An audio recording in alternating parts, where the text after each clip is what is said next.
नमस्ते मेरे कर्मठ मित्रों, सनातन धर्म 108 की इस पावन यात्रा के 5वें दिन में आपका स्वागत है।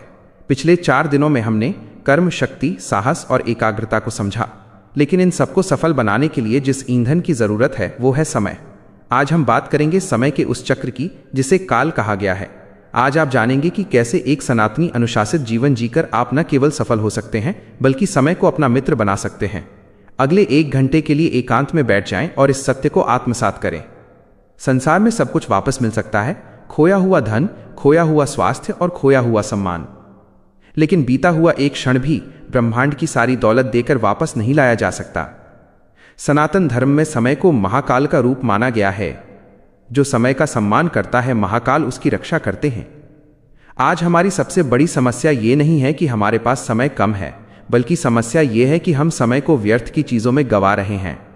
अनुशासन का अर्थ खुद को कैद करना नहीं है, बल्कि अनुशासन का अर्थ है समय की कीमत को पहचानना।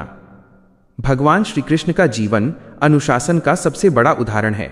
उन्होंने हर कार्य समय पर किया, चाहे वो माखन चोरी हो, गुरु संदीपन के आश्रम में शिक्षा लेना हो या कुरुक्षेत्र के मैदान में गीता का उपदेश देना।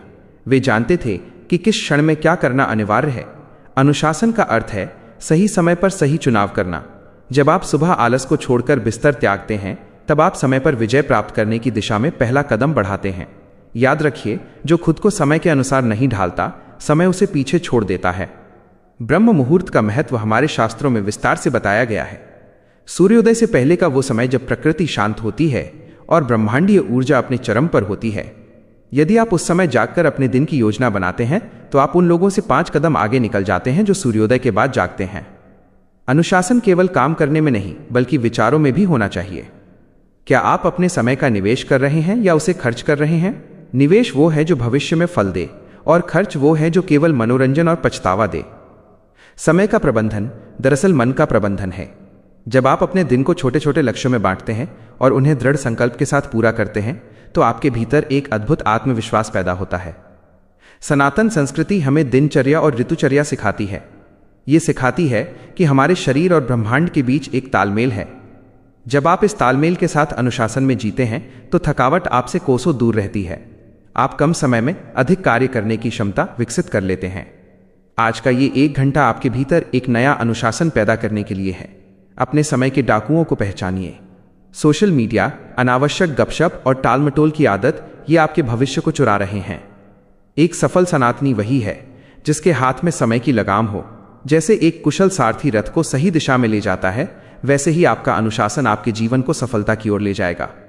इस सत्र के समापन पर मैं चाहता हूं कि आप आज ही अपने कल की योजना बनाएं। एक कागज पर लिखें कि आप अपना समय कहां लगा रहे हैं। स्वयं के प्रति ईमानदार बने। आज से आप समय के गुलाम नहीं, बल्कि स्वामी बनेंगे। अनुशासन को अपनी बेड़ी नहीं, बल्कि अपनी शक्ति बनाइए। कल हम 6ठे भाग में मिलेंगे और चर्चा करेंगे वाणी की शक्ति और सम्मोहन, पावर ऑफ स्पीच पर। अगर आज के इस सत्र ने आपको समय की कीमत का एहसास कराया है, तो सनातन धर्म 108 से जुड़े रहें। इस वीडियो को उन युवाओं तक पहुंचाएं जो समय बर्बाद कर रहे हैं। कमेंट में काल महाकाल या जय श्री कृष्ण जरूर लिखें। अनुशासित बने, समय का सम्मान करें। आपका मंगल हो। धन्यवाद।